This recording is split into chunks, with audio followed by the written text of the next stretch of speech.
Muy bien, buenas noches con todos. Vamos a iniciar con la sesión programada para el día de hoy. En realidad, como les había mencionado en un taller anterior, la sesión de hoy es importantísima debido a que en base a lo que vamos a desarrollar, vamos a establecer criterios para entender la metodología, que es lo más complicado. Yo tengo que tener la capacidad de entender la metodología de investigación, más allá de simplemente redactarlo, es entenderlo. ¿Por qué razón cuando nosotros estamos, por ejemplo, desarrollando un trabajo de tesis, no logramos concatenar adecuadamente todos los conceptos de metodología? ¿Por qué razón cuando llevamos el curso de metodología y una vez que este ha terminado y nos enfrentamos ya al desarrollo del proyecto de investigación de tesis, ya Es un ingeniero. sí, No, magíster. Magíster. sabe, tu audio está encendido. Ya vamos a continuar. Eh, uy, se me fue la idea. Ya, estábamos indicando de que como nos enfrentamos al trabajo de investigación, en el trabajo de investigación empiezan a aparecer muchas inquietudes e interrogantes para poder solucionar la parte metodológica. Esta parte metodológica es, vamos a desarrollar, ¿no? Muchas veces lo sencillo en realidad de la parte metodológica es entender el enfoque global. Cuando yo tengo el enfoque global de todo lo que estoy analizando a nivel de método, pues voy a poder entender cada uno de los tipos, aunque en el caso de niveles ya no hay problema, ya tenemos claro que son 5 niveles, pero básicamente los tipos y las funciones que tiene cada tipo de investigación. Eh, es necesario considerar también que cuando nosotros revisamos un autor, este autor generalmente desarrolla la parte metodológica en base a criterios, ¿ya? Uno desarrolla la parte metodológica en base a un criterio y cada autor pues menciona de forma diferente el mencionado criterio. Los criterios no son uniformes. ¿Por qué razón no son uniformes? Porque lo contextualiza en base a la realidad en la que está desarrollando el trabajo. A eso se le llama A eso se le llama eh, criterio de redacción científica o también se le llama entendimiento del método científico. Ahora, ¿cuáles son estas características del método científico? Pues lo primero es entender cómo redactar la parte metodológica. En realidad, la parte metodológica no es lo mismo a la parte de cuáles son las estrategias con las que voy a hacer el proyecto. Hoy día vamos a ver ambas, ¿no? La parte metodológica científica y la parte metodológica técnica. En el caso de la parte metodológica técnica, incluso ya no hay mucho que indagar, porque cada uno de nosotros, al momento de elaborar nuestro proyecto, tenemos clarísimo cuáles son las partes metodológicas técnicas que vamos a utilizar o las técnicas que vamos a utilizar para solucionar nuestro problema. Eh, el problema está en que cuando yo quiero empezar a entender la parte metodológica científica, esta parte metodológica científica es la que nos genera mayor problema. Entonces, el día de hoy vamos a referirnos básicamente a la parte metodológica. Cómo redactarlo y más allá de cómo redactarlo, cómo entenderlo. Eso significa que vamos a necesariamente trabajar un poco de teoría, ¿no? En las sesiones anteriores no era necesario trabajar teoría porque en realidad nosotros estábamos trabajando como un taller, y un taller simplemente la idea era solucionar nuestro problema. Pero ahora lo que vamos a trabajar es cómo entender esta metodología para yo poder desarrollar mi proyecto de investigación. Así que les voy a pedir que estén muy atentos a la primera parte, que es la parte metodológica, teórica, muy compacta en realidad, no vamos a hablar de teoría, porque en realidad todo lo que les voy a mostrar en este taller se hace en cursos enteros, y a veces ni siquiera se logra concluirlos, y son los famosos cursos de epistemología, ¿no? Seguro que alguna vez han escuchado algún docente, algún jurado, por ahí van a escuchar, si es que no lo han hecho, que tienen que trabajar la parte metodológica, la parte epistemológica de la investigación, y citan mucho a uno de los autores que se usa mucho, que es Lakatos, que podemos utilizar su parte filosófica, pero más allá de entender la parte metodológica, filosófica, eh, es necesario entender cuáles son estas consideraciones de procesos de investigación. Primero, nosotros ya hemos profundizado en este tema. Nosotros ya conocemos que una investigación tiene, o en este caso un investigador tiene una línea de investigación. Esta línea de investigación nunca va a cambiar y el investigador siempre va a seguir ese camino. Un investigador puede tener una, puede tener dos, tres líneas de investigación, tengan tantas, porque es una diversificación. Por ejemplo, en mi caso, mi línea de investigación es tecnología tradicional. Yo he desarrollado el constructo teórico del término etnoingeniería, y en esa línea es la que yo trabajo, ¿no? Y cada autor, o en este caso cada investigador, trabaja bajo ese mismo concepto. ¿Y por qué es mi línea de investigación? Porque si ustedes revisan en Internet los artículos publicados a nivel de Scopus o a nivel de otras revistas científicas internacionales, yo siempre voy a hablar de lo mismo, bajo diferentes matices, diferentes coyunturas, diferentes aspectos teóricos, metodológicos, prácticos, tratando de alguna forma de construir este mundo que bajo mi criterio todavía está sí, ¿no? Y obviamente he tenido la oportunidad de también tener el apoyo y la comunicación con otros investigadores de la misma línea que comparten mi inquietud, y con ellos he podido, gracias a, digamos, esta coincidencia, en realidad no es una coincidencia porque es parte de un trabajo que se viene haciendo hace varios años, poder haber visitado congresos internacionales y también haberlos traído a otros colegas acá para que puedan presentar sus resultados, ¿no? Entonces, si ustedes siguen una línea de investigación, pues el producto final es ese, tratar de compartir el conocimiento en diferentes plataformas. Y generalmente estos conocimientos, bueno, en la zona no son muy valorados, pero en zonas externas, claro que sí, ¿no? Entonces, ya hemos visto que en base a ese criterio, nosotros tenemos niveles de investigación. Estos niveles de investigación, que ya lo tenemos claro, entendemos que son la profundidad con la que yo analizo un estudio. Habíamos visto que el nivel exploratorio se identifica variables, el nivel descriptivo describe una de estas variables, el nivel relacional pues agarra dos de estas variables, la principal que ya se describió y otra con la que se relaciona, y busca una fuerza de asociación. En el nivel explicativo identificamos en base a esta asociación una causa y un efecto. ¿Cuál es la causa? ¿Cuál es el efecto? ¿Cuál es la variable que se transforma? ¿Y cuál es la variable que permanece constante, ¿no? Podemos predecir lo que va a ocurrir en base a todos los resultados previos y solucionar el problema definitivo. Camino de investigación que todo investigador desearía. En realidad, todo investigador no desea llegar a este punto, porque si llega a este punto, su línea de investigación se soluciona. En realidad, lo que quiere es a seguir profundizando, seguir mejorando, seguir buscando variables, tratando de afianzar ese conocimiento. Así que en el camino estas líneas de investigación se van bifurcando o uniendo con otras, o encontrando nuevos problemas. Esa es la idea. ¿Qué pasaba? Si yo trabajaba en mi proyecto de investigación, este criterio es importante.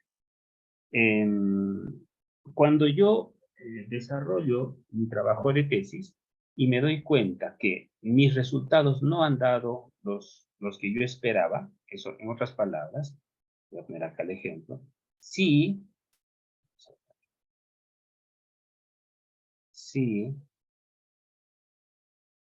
no he logrado,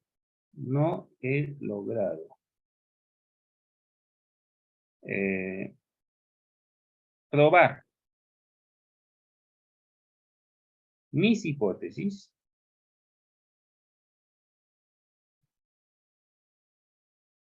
si esto ha ocurrido, lo que tengo que hacer es hacer el paso número 3. En caso de que haya logro probar la hipótesis, En ese caso, hago el paso 1. ¿Cuál es el camino entonces de la investigación? El paso 1 era identificar un nivel de investigación. Este es el número 1. Primero identifico. Una vez que identifique el nivel de investigación al que yo me voy a desarrollar, desarrollo el proyecto de investigación en el mencionado nivel. Ese es el paso 2. Hago mi tesis, hago mi artículo. Una vez que he hecho esto, lo que puedo hacer es continuar en ese ciclo. Paso al nivel 1, o sea, asciendo al siguiente nivel y vuelvo a desarrollar. Aquí estaría nuevamente el nivel 2. Soluciono, paso otra vez como si fuera el nivel 1, identifico el siguiente nivel y vuelvo a desarrollar mi proyecto de investigación. Eso es lo ideal, ese es el camino del conocimiento. Pero va a pasar ocasiones o momentos en los cuales yo no voy a poder solucionar algo. Voy a encontrar que hay deficiencias, que mis variables aún no miden lo que quiero, que probablemente todavía no he podido probar mi hipótesis, que aún no he podido identificar adecuadamente el problema porque hay variables que todavía no las puedo medir. Y bueno, como esa, ¿no? Hay varios aspectos que todavía hacen que mi proyecto de investigación sea dudoso en el sentido de que mis resultados no me convencen. Y como no me convencen, pues obviamente lo que tengo que hacer es ir a buscar más información. En realidad una tesis lo que hace también es buscar eso, tratar de buscar vacíos en el conocimiento. En realidad, más allá de solucionar un problema, busco un vacío, una temática que no se ha desarrollado, y una vez que ejecutaste la tesis, te vas a dar cuenta que hay muchas cosas que faltan por trabajar. Variables que no están bien, cálculos que no me salen, datos que no han sido correctos, hipótesis que no se están probando porque yo pensaba que una variable era la causa, pero cuando hago el problema me doy cuenta que en realidad la causa no cambia y que hay otras variables que posiblemente sean los factores que tengo que retroceder y volverlos a describir, a identificar, etc. Eso es lo que hace en realidad un investigador, ¿no? Constantemente va a hacer eso. Pero ustedes, como un trabajo de tesis, en realidad el objeto del trabajo de tesis es obtener un título profesional, probablemente la gran mayoría solamente va a hacer una primera identificación, o sea, un paso 1, identificación del problema, va a desarrollar su tesis, 2, y va a dejar una recomendación para que alguno otro tome esa recomendación, 3, nada más que eso. Entonces, ¿qué dice el 1? Dice pasar al siguiente nivel. ¿Qué dice 3? Dice regresar por más información. Y ustedes de ahí, con esa información, pueden estudiar un posgrado. Cuando yo estudio un posgrado, tengo que tener en cuenta que tengo claro lo que estoy desarrollando. A un posgrado no voy a ir a aprender. A un posgrado voy a ir a aplicar las dudas que tengo en base a este conocimiento. Y un doctorado, lo que puedo hacer es ir a solucionarlo. Eso significa que ya debo estar en los últimos niveles de investigación. Pese a que hay doctorados que trabajan en investigaciones exploratorias, lo ideal sería que estén en un último nivel. Por eso es que, cuando ustedes seguro que alguna vez van a ver una tesis de doctorado,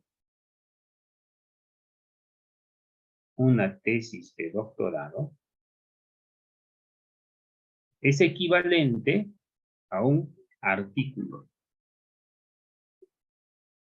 Incluso un artículo científico de nivel Scopus. ¿Eso qué significa? Que el artículo científico es publicable. Y publicable implica que sale un libro de investigación.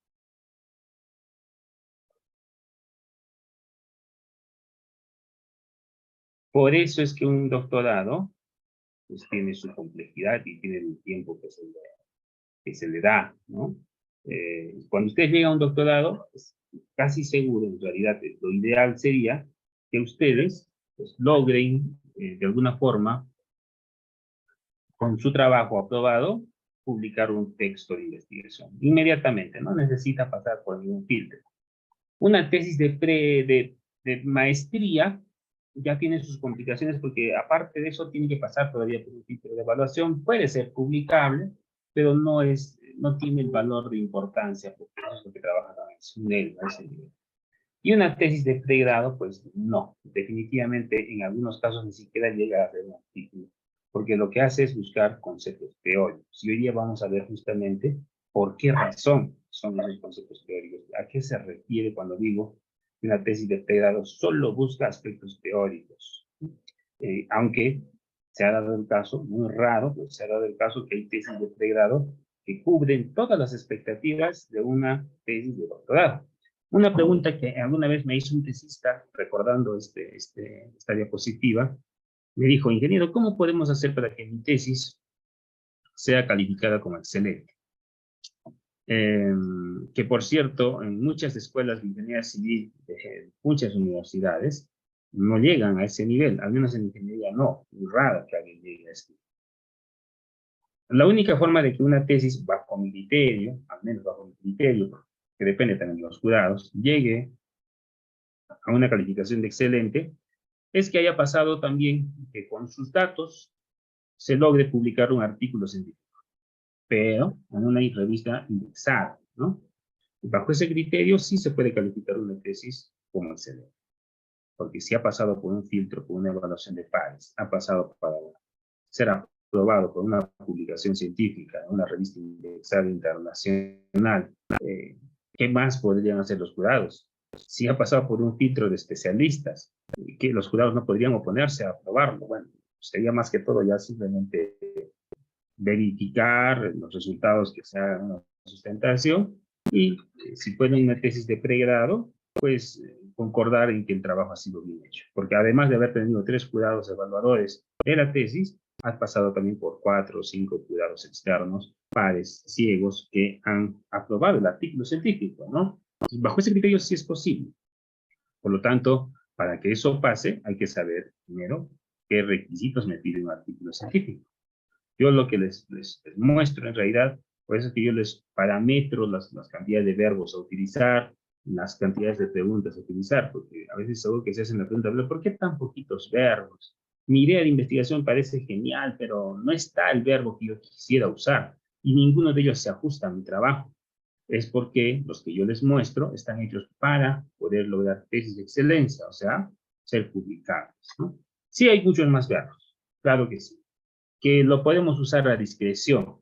En el caso de que ya el trabajo tenga alguna intención de solucionar algo, podemos salir de esos esquemas que les he dado, pero eso ya depende mucho del especialista y del director de su propio tesis, ¿no? ¿Qué consideraciones debemos tomar en cuenta para identificar estudios? Cuando yo identifico un estudio, tengo que tomar en cuenta esta terminología. Todo tipo de investigación debe pasar rigurosamente por estas. Son tres alternativas.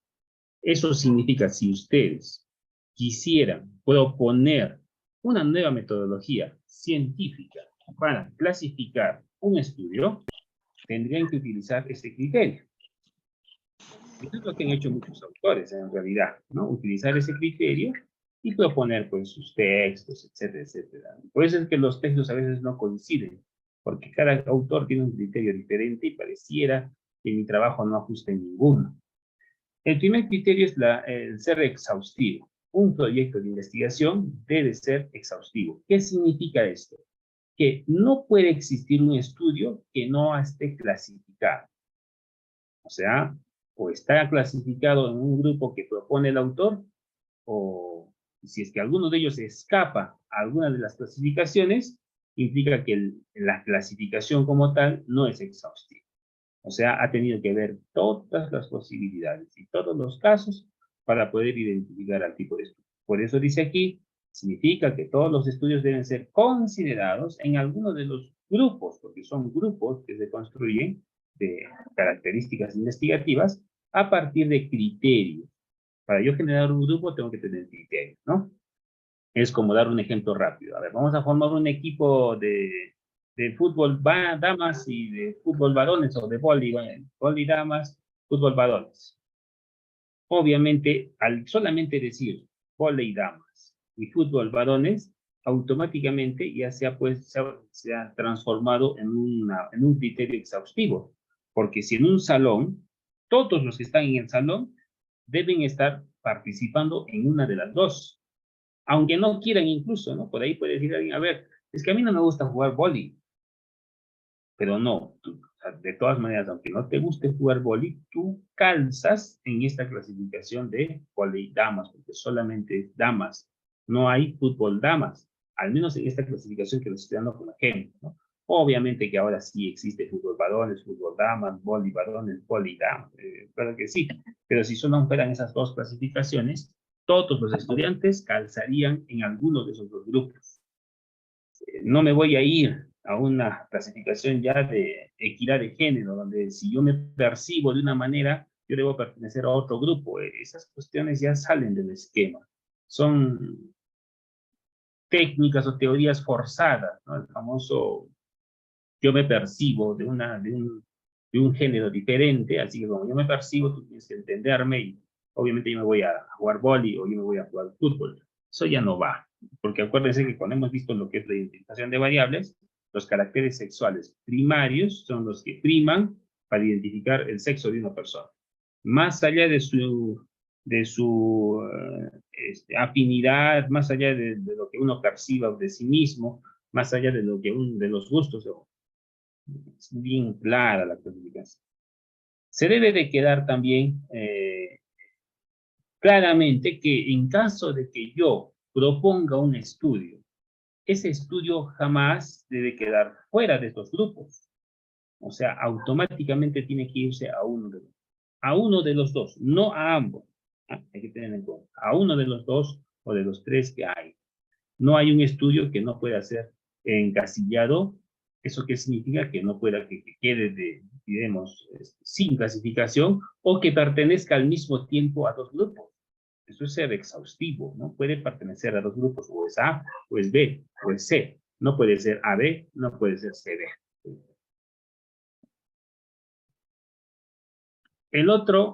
La otra consideración para identificar un trabajo de investigación es la característica excluyente. ¿Qué significa excluyente?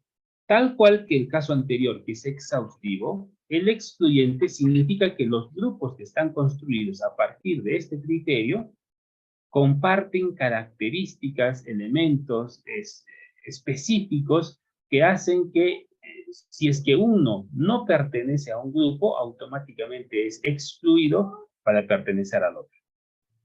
Eso es lo que dice acá. No hay conjunto denominado de intersección. O sea, no puede haber al mismo tiempo A y B. Excluyente implica o es A o es B. No hay intersecciones. Por ejemplo, yo puedo decir, este es un tipo de investigación. Este es un tipo de investigación A.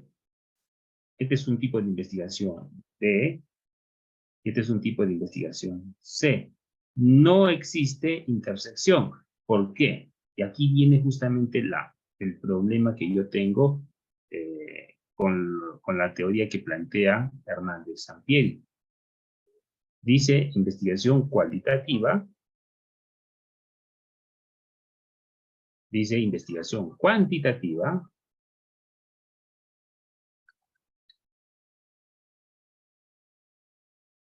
y por cierto, considera una tercera. No sé que ustedes han leído mucho de eso. La famosa investigación mixta, que está diciendo que es una intersección de ambas. Pero si yo hago esto, no puedo cumplir la característica de excluyente. Excluyente implica, si estoy acá, si este es mi punto donde aparece mi proyecto, no puede estar en dos lugares al mismo tiempo. No puede estar acá, tampoco puede estar acá. Esa es una característica. ¿Y qué cosa era exhaustivo? Exhaustivo era que esta investigación siempre debe pertenecer a alguna de ellas. No puede quedar en el limbo, en el espacio, y no poder clasificarse. Siempre tiene que haber una forma de clasificar. Dos características importantes para identificar una investigación. Esto quiere decir entonces que en un mismo estudio no puede pertenecer a dos grupos al mismo tiempo. ¿Cuál es la tercera que no está mencionada aquí? La tercera se le llama parsimonia. ¿Qué es parsimonia? Que siempre debe haber dos. Por tanto, Hernández Sampieri, ¿cuántas tiene? Hernández Sampieri tiene 1, 2, 3. Por esa razón, yo no comparto mucho el concepto de investigación mixta. Más allá de que no sean 3, porque podría darse el caso. Más allá de esto, cuando yo tengo una investigación cualitativa y la operacionalizo, por ejemplo, yo tengo dolor, y le pongo una escala, 1, 2, 3, 4. Acabo de operacionalizar. Poco dolor, mucho dolor. 5 sería mucho dolor. Tengo amor, igual, poco amor, mucho amor. ¿Qué estoy haciendo? Eso se llama operacionalizar. ¿Qué acabo de hacer al operacionalizar? Acabo de transformarlo en un número, ¿cierto? En una escala. No es una medición como tal, porque una medición requiere una escala control. Por ejemplo, si yo quiero medir 1 metro, existe una unidad teórica de cuánto debe medir el metro. Si yo quiero hacer la medición en kilos, existe una unidad de medida que ya está establecida para el kilogramo. Al hacer esta operacionalización, Hernández Sampieri indica que ya es mixto, porque al mismo tiempo es cualitativo y al mismo tiempo es cuantitativo, lo cual no es cierto, ¿no? O es cualitativo, o al operacionalizar ya lo vuelvo cuantitativo. Bueno, al menos ese es el criterio con que yo trabajo. ¿Cuáles son estos tipos de investigación entonces? Imagínense, cada número que vamos a ir viendo, imagínense que es la idea de un investigador o de una propuesta de investigación, ¿ya? Imagínenlo como una propuesta. Cada una es independiente. No todas aparecen, en otras palabras, en un mismo texto. Algunas aparecen en algunos sí, en algunos no están consideradas. Primer tipo, porque vamos a hablar acá de tipos de investigación. Ven aquí. Tipos de investigación.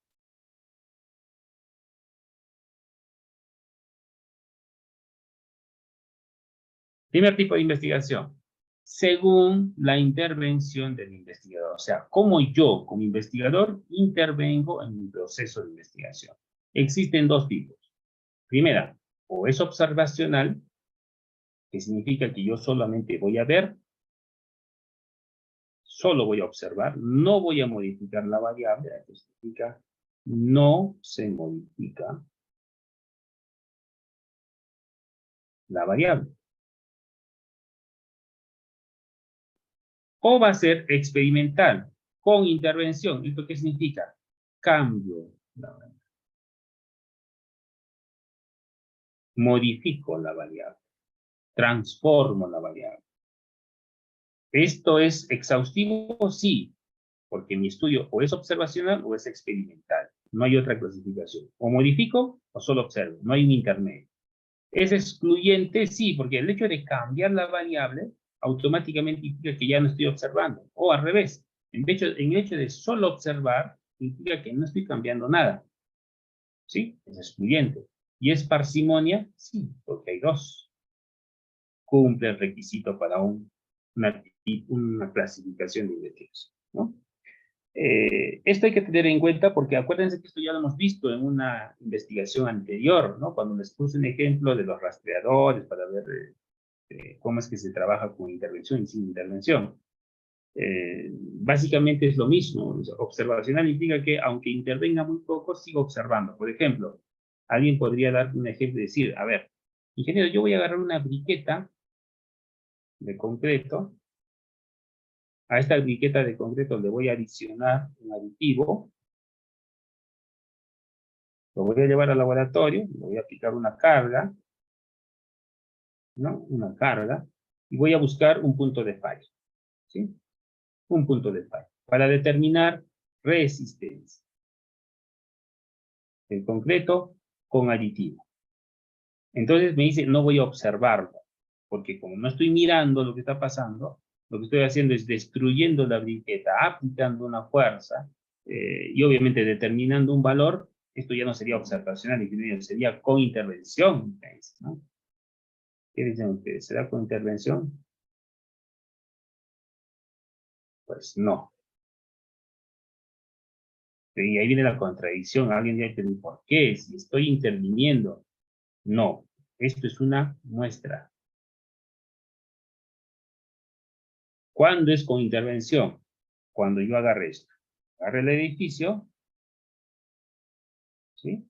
Oye, ojo, obviamente no es el modelo. Esto parece un modelo. No, es un edificio. Tiene profundidad. Está hecho en la realidad. Esto es realidad, no es modelo. ¿No? Realidad. Hago mi edificio. Construyo esta columna con esas características y someto todo el edificio a cargas.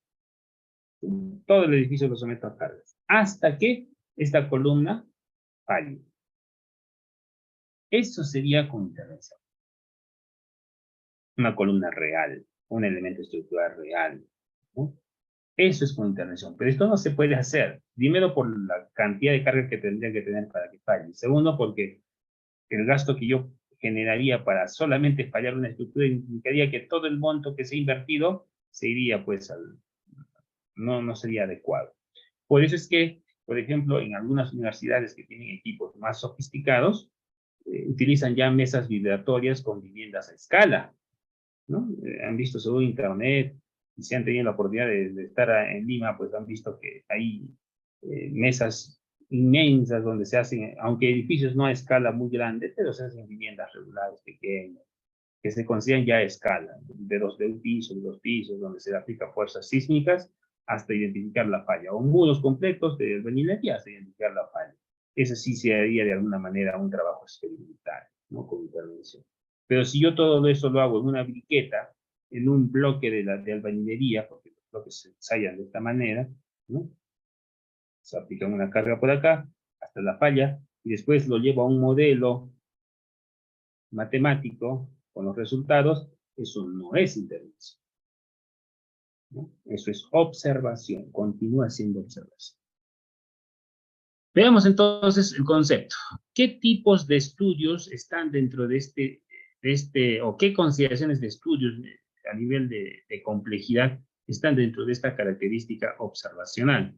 Por ejemplo, los estudios sin intervención, que son observacionales, son los estudios de nivel exploratorio, cualitativo, los estudios descriptivos, los estudios relacionales e inclusive los explicativos.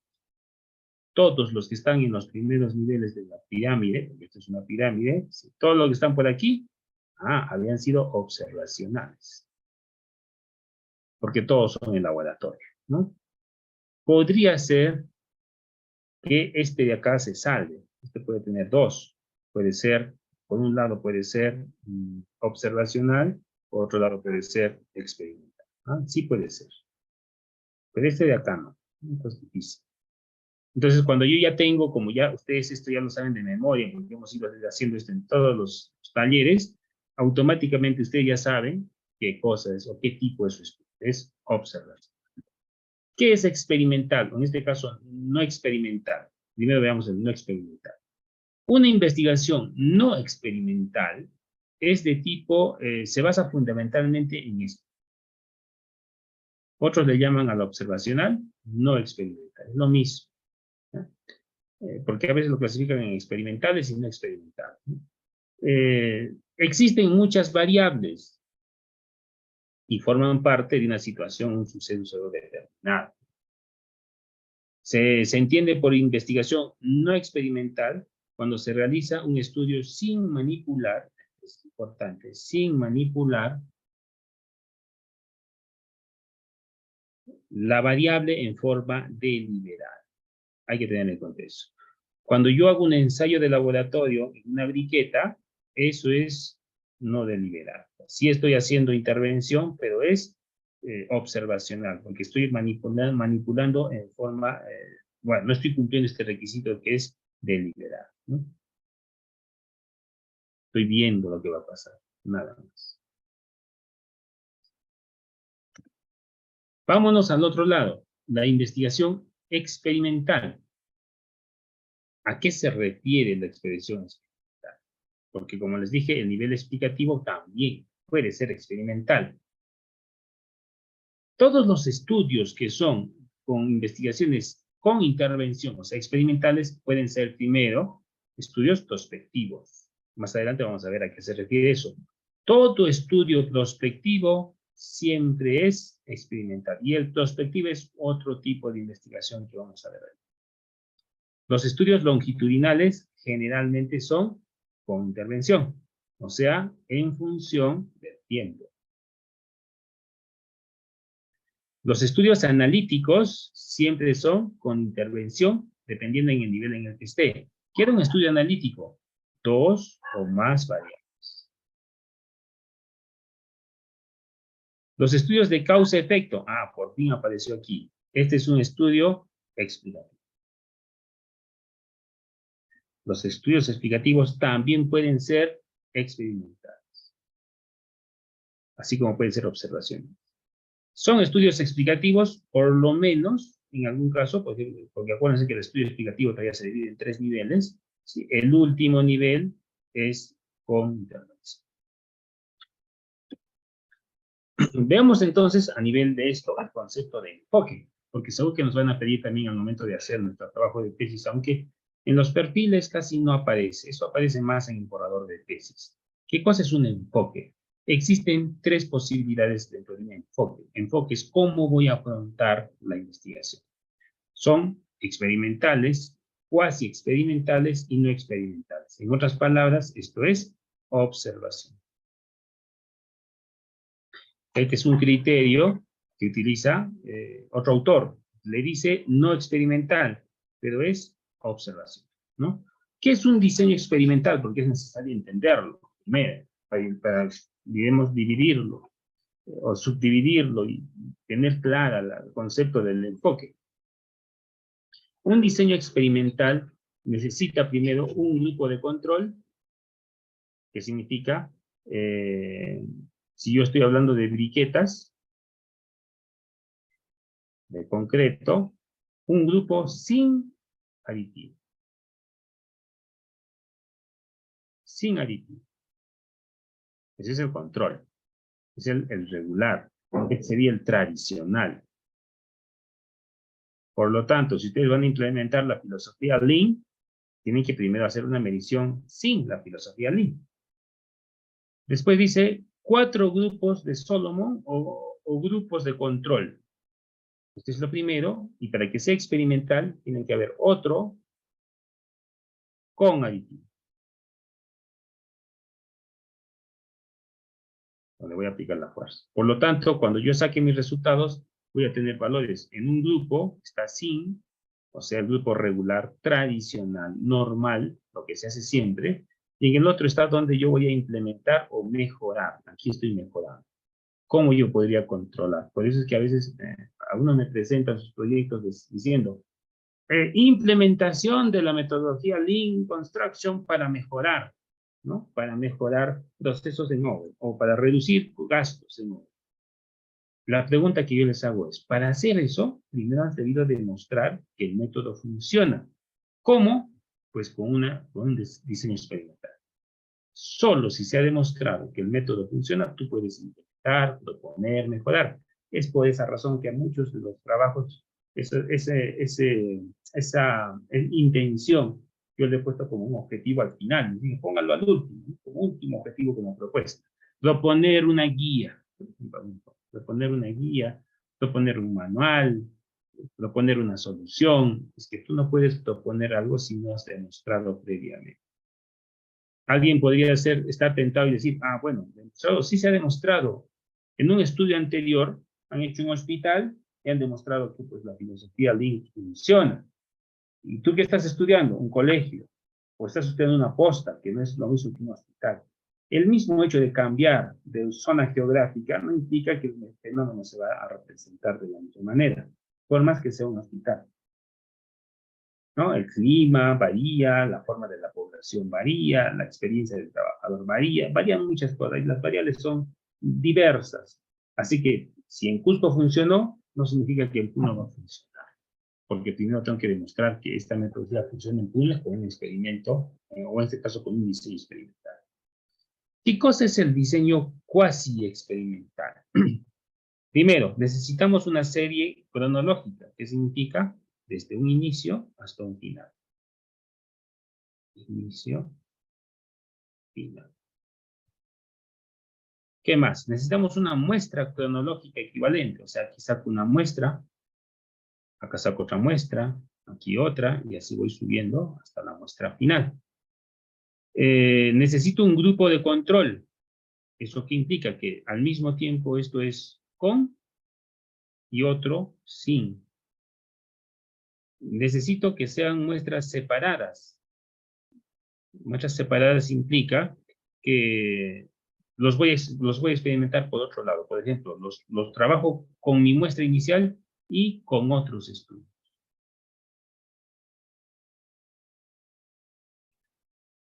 Pueden ser también series, cuando ya no hablamos de muestras, o ciclos de instituciones, de modificación dentro de empresas, y obviamente utilizar ecuaciones de regresión. Un diseño cuasi experimental se diferencia del diseño experimental porque tiene grupos de control en ciclos de tiempo.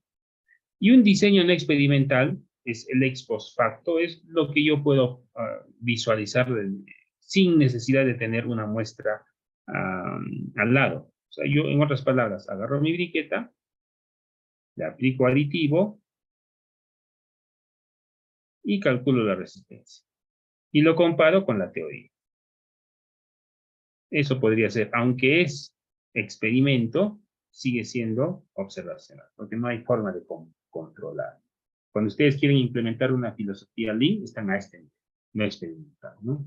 No hay forma de controlar si el resultado será bueno, será malo, etc. Por lo tanto, cuando nosotros analizamos un trabajo experimental,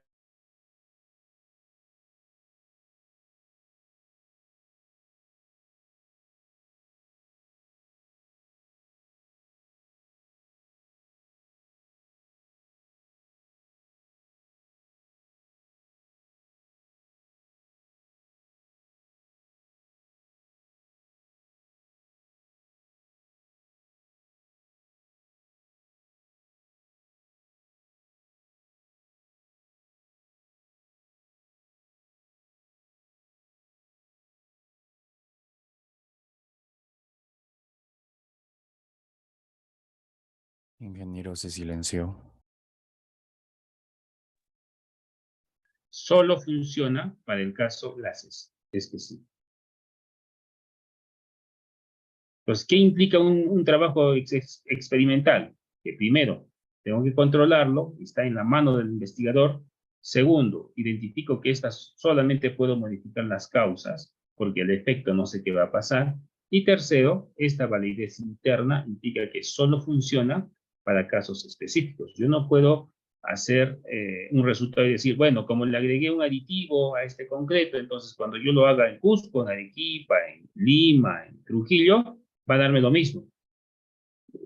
Especialmente en casos de experimentación es difícil que eso ocurra. ¿Y qué es el cuasi experimental? El cuasi experimental se puede aplicar a situaciones reales, ¿sí? Esa es su ventaja, porque está en función del tiempo. Tiene validez externa, ¿eso qué implica? Que los resultados de estos sí los puedo influenciar a la población. A la población. Como en el caso anterior era interno, esto no, esto ya es externo. O sea, los resultados que salen ya pueden ser de alguna manera representados para estudios semejantes. Los resultados, al ser representativos, porque requieren muchas muestras, no solo una, representativo implica muchas muestras, pueden ser generalizados a otras realidades o sujetos. También le vamos a poner realidades. Grupos o situaciones reales. ¿A qué se refiere con eso? Que, por ejemplo, si yo creo un concreto para climas fríos, o un concreto que soporte climas fríos, pues eso casi siempre va a funcionar en temperaturas semejantes en zonas diferentes, ¿no? Hay que ver también la variedad de temperatura o la variedad de altitud. ¿Qué otra consideración tiene? Vamos a borrar esto que no me deja ver. Se limita a ambientes no reales. ¿Qué significa eso? Que solo es laboratorio. Estamos hablando de investigaciones experimentales. Posee menor validez externa. O sea, en el caso de validez externa es que no sale hacia afuera, es lo mismo, es una repetición de lo que ya mencioné anteriormente. De tipo ambiental, son las características propias de los sujetos y de los animales. Podría ser en laboratorio, en caso de que se trabaje sujetos. Sus limitaciones son difíciles de valorar debido a que son características psicológicas internas, bueno, más en cuestiones educativas.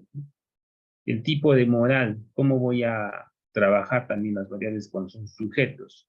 Deben respetarse los derechos de los participantes. En nuestro caso es ciencias naturales, así que esto casi no lo usamos. Se derivan del objeto, ¿sí? El objeto observable. En el otro caso, las investigaciones cuasi experimentales introducen amenazas de validez interna porque no utiliza el proceso de aleatorio de muestra. ¿Eso qué significa? Que yo estoy trabajando con validez externa. Dificultad con controlar todas las variables. No voy a poder controlarlas al 100%, como el caso del laboratorio. En el laboratorio todo tiene que estar extremadamente controlado. Muy difícil hacer esto con briquetas, porque existen variables como la temperatura, la hora del día en la que trabajo, quizás la calidad del agua, hay cosas que no voy a poder controlar. Por lo tanto, la mayor parte de experimentos de laboratorio para concretos casi siempre son cuasi experimentales, a excepción de fallos estructurales, ¿no? Grado de seguridad o equivalencia inicial y la variable dependiente puede confundirse con variables extrañas. O sea, podríamos pensar que la variable causa es la que está generando el problema, pero en realidad son variables que no las he tomado en cuenta. Por lo tanto, cuando yo me voy a una cuestión de evaluación metodológica, digo, entre la investigación experimental y la investigación cuasi experimental, la experimental tiene una validez interna solo para la muestra, la cuasi experimental no. La experimental no puede predecir lo que va a pasar en diferentes realidades porque las variables están totalmente controladas, pero la cuasi experimental sí, porque las variables pueden cometerse errores al momento de hacer esto, pero me da mejores resultados cuando yo quiero trabajar externamente. En el caso del experimental, yo debo tener todo el control. O sea, debo saber todo lo que está pasando con cada una de las variables. Muy difícil hacerlo. Mientras que el cuasi experimental, mi control es medio en base a estándares. En el caso de la situación, un experimento es artificial. Esto es lo que lo diferencia. Yo modifico todo, cambio todo. Mientras un cuasi experimental es natural, lo que ocurre en la naturaleza. ¿Eso qué significa? Que, por ejemplo, en el experimental, yo elaboro mis briquetas. El artificial sería briquetas, ¿sí? En el cuasi experimental, ¿qué sería? Sería diamantina. Esclerómetro, bueno, que el esclerómetro no da muchos resultados, porque es lo que está ocurriendo en la obra realmente. Pero a veces, si yo no tengo la posibilidad de extraer muestras con diamantina, yo tendré que tratar de que mi experimento se parezca mucho a lo que es la columna de concreto. Por ejemplo, aquí hay una observación que podríamos hacer cuando hacen tesis, aunque no he visto ninguna en este grupo, cuando hacen tesis sobre curado, ¿no? Y lo que se hace constantemente en obra. ¿Qué se hace en obra? A ver, se hace el vaciado de una losa de concreto y se sacan testigos, ¿no? O muestras de briquetas. ¿Para qué? Para verificar dos cosas. Primero el slam, que es la fluidez del concreto, con el cono de Abrams, y por otro lado, una briqueta de dimensiones de 6 por 12, para verificar posteriormente la resistencia del concreto. ¿Qué se hace con esta briqueta? Primero, que tiene una dimensión más pequeña que la losa. Se pone y se hace el curado sumergido, o sea, se coloca en una bandeja de agua, se sumerge y se hace el curado por los días que requiera para el ensayo, 7 días, 14 días, 28 días. La pregunta es, ¿una columna, una losa, una viga de concreto pasará por ese control de curado? La columna lo podremos sumergir en una bandeja o hacer que el agua lo rodee completamente, o simplemente a veces se echa un poco de agua, un rociador, algún guisante que pueda mantener la humedad. O sea, no existe relación entre el curado de una briqueta y una columna, porque después esa briqueta pasa por el ensayo de laboratorio y lo que sacamos es que a las justas pasó el mínimo, o sea, llegó a 210, 211, está, digamos, a un 95, 98, 101%. O sea, ahí es aceptable. Porque asumimos que el concreto con el tiempo va a seguir incrementando su resistencia. Pero eso es lo que dice la briqueta. Si la briqueta llegó a las justas y ha sido curado con estrictos valores que nosotros tenemos en laboratorio, en obra no va a pasar lo mismo, ¿no? Esa es, por ejemplo, una situación natural. Hay que chequear eso.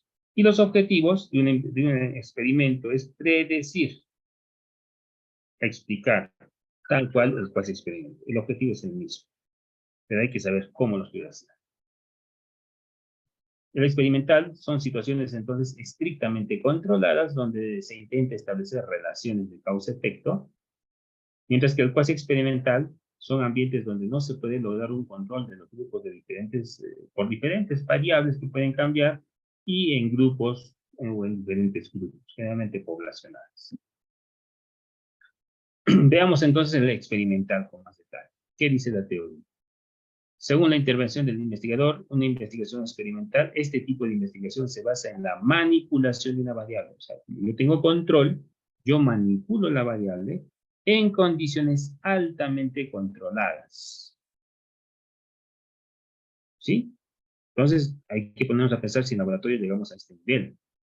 Replicando un fenómeno concreto, observando el grado en que las variables indicadas se manipulan, si producen un efecto determinado, los datos se obtienen de muestras aleatorizadas, o sea, hay que utilizar estadística, de manera que se presupone que la muestra de la cual se obtiene la representatividad de la realidad, pues se asemeja a la realidad.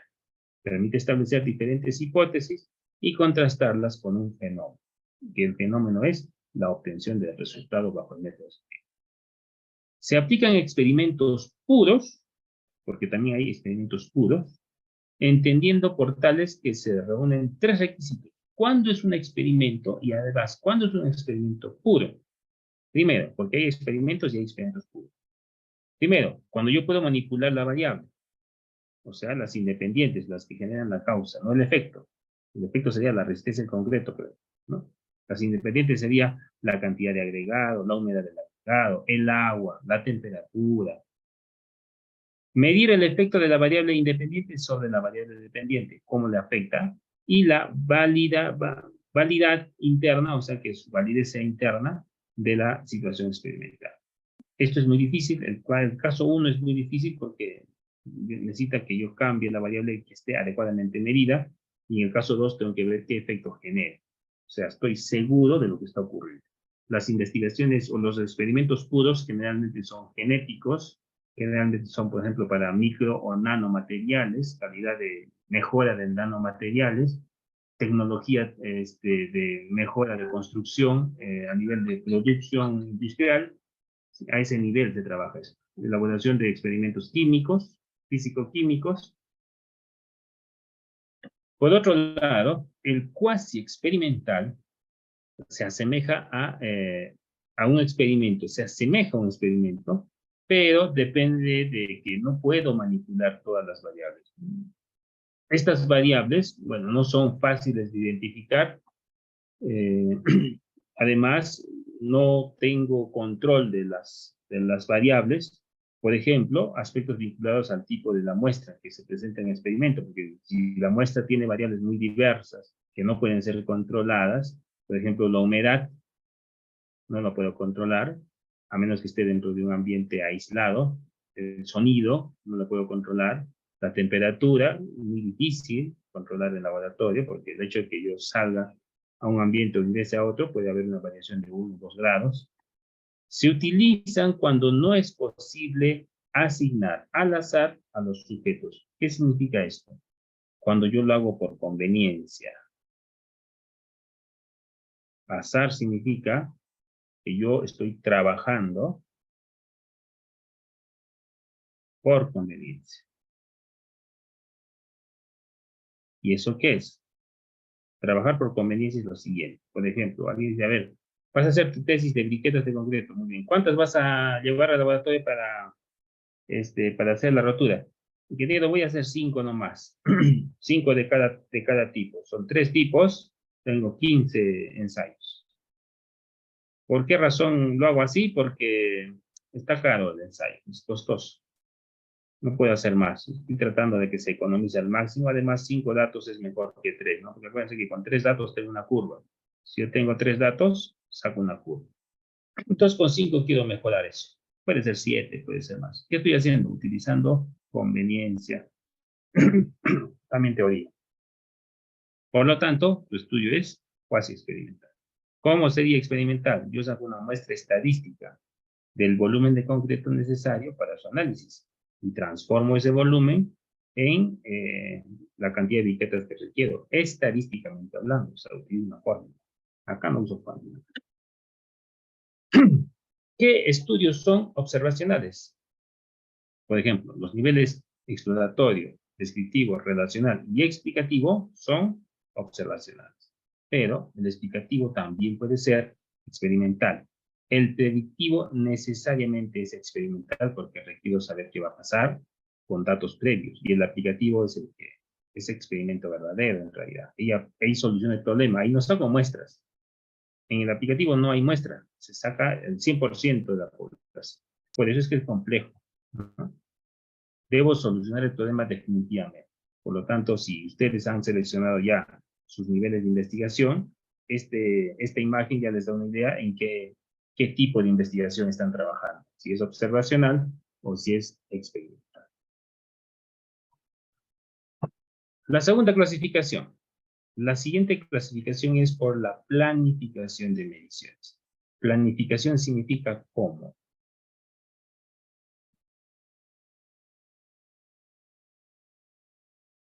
¿Cómo mediré?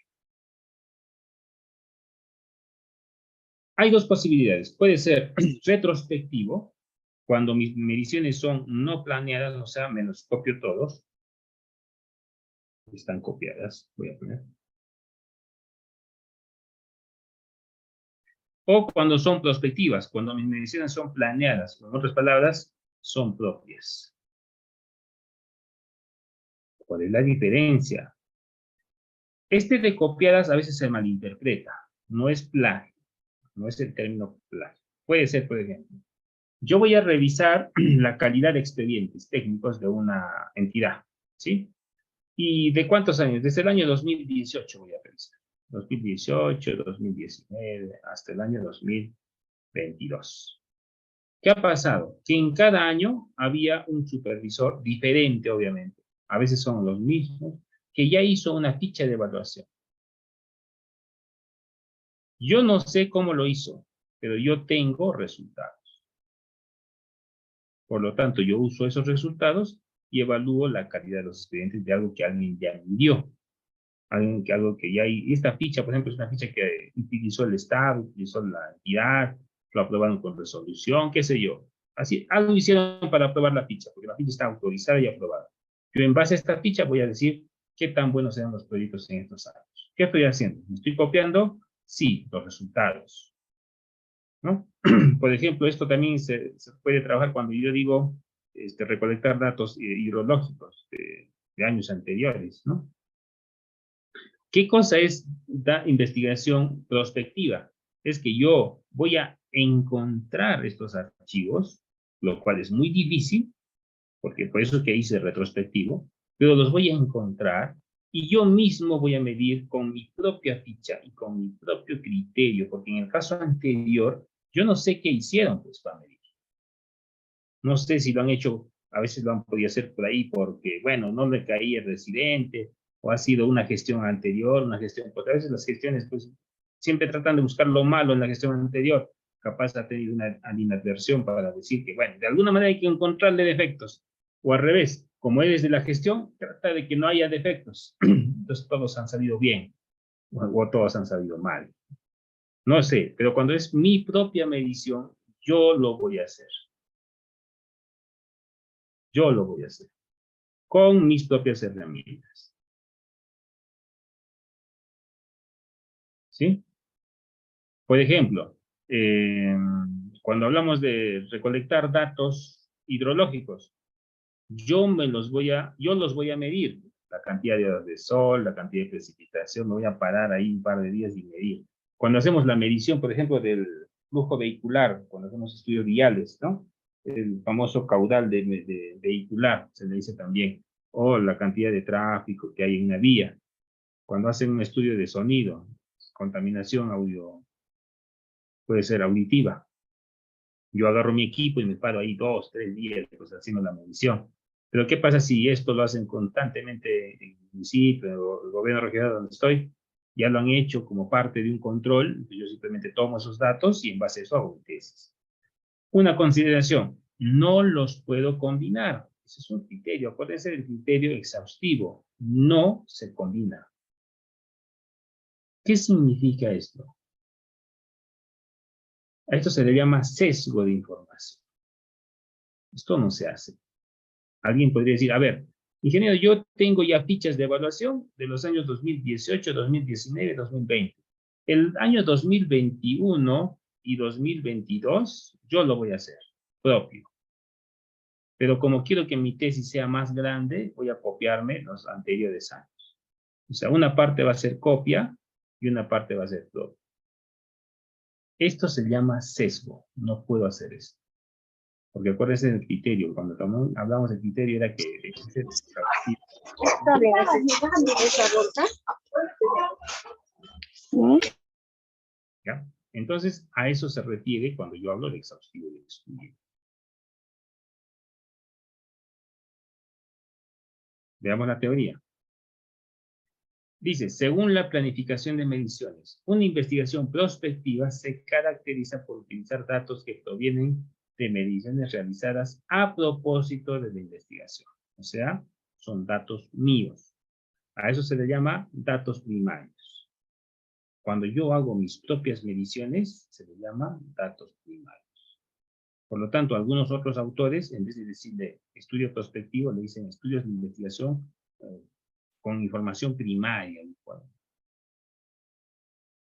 En su contraparte, el retrospectivo son datos secundarios, y los datos secundarios no se suelen utilizar.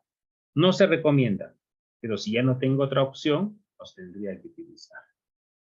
Una investigación retrospectiva, un estudio retrospectivo, utiliza datos que se obtienen de registros preexistentes, datos que provienen de mediciones en donde el investigador no tuvo participación, o sea, yo no sé qué pasó, y que yo voy a usarlo para mis estudios. Generalmente esto ocurre, por ejemplo, con estudios clínicos. Cuando hago estudio de la famosa historia clínica, ¿no? Todo paciente tiene una historia clínica. Y si yo quisiera hacer un estudio, por ejemplo, para ver cuántos niños se enfermaron con COVID, para ver cuántos niños nacieron con un peso menor al que está establecido, para ver si están desnutridos, verifico las historias clínicas y ahí están toda la información que necesito. En ingeniería eso es muy raro, porque casi nunca nadie va a medir lo que yo quiero estudiar a futuro, es difícil, porque las mediciones no se hacen en forma cíclica, se hacen en formas muy variables, a veces se hacen cada un año, cada medio año, hasta incluso cada 2 años, no hay un seguimiento, porque en realidad nadie está pensando en investigar, pero por ahí a mí se me ocurre hacer una investigación pues, de cómo estaban los proyectos en ese momento. Si nosotros dividimos nuestra pirámide de los tipos de investigación, podemos notar que tanto las investigaciones exploratorias, descriptivas, relacionales, explicativas pueden ser retrospectivas o prospectivas. Pero las predictivas y las aplicativas siempre van a ser prospectivas, o sea, propias. No me puedo copiar. Por lo tanto, si alguien está pensando trabajar a nivel aplicativo con datos, no funciona. Si alguien está pensando predecir con datos, no funciona. Pero sí puedo determinar causas y efectos. Siguiente tipo, tercer tipo de investigación. Son 2 clasificaciones en realidad, 2 criterios. Según el periodo temporal, le dicen algunos, o según el número de mediciones, le dicen otros. Entonces tenemos el periodo temporal en que se realice el estudio, o el número de mediciones de la variable de estudio. Pueden ser transversales o longitudinales. Transversales es una sola medición en un solo momento concreto, prácticamente todas las tesis de pregrado. ¿Por qué? Por el tiempo. Porque a nosotros nos dan 2 años para ejecutar nuestra tesis como máximo, ¿no? Algunas universidades 1 año. No puedo hacer investigaciones longitudinales, pero los estudios sociales sí requieren investigación longitudinal. Por ejemplo, una investigación exploratoria en ingeniería requiere una investigación longitudinal. Pero a veces nos gana el tiempo del proyecto de tesis, ¿no? Porque una investigación longitudinal es con más de una medición en más de un momento, a lo largo de un periodo concreto. Este es un solo momento y este es a lo largo de un periodo. Les hago una pregunta rápida. Yo tengo resistencia del concreto a 7 días, 10, 15, 25, 20 o 28 días. A veces solamente a 7, a 15 y a 28. ¿No? A veces solo se dan 3 mediciones. A 7, a 15 y a 28 días. O sea, un mes. Más o menos un mes.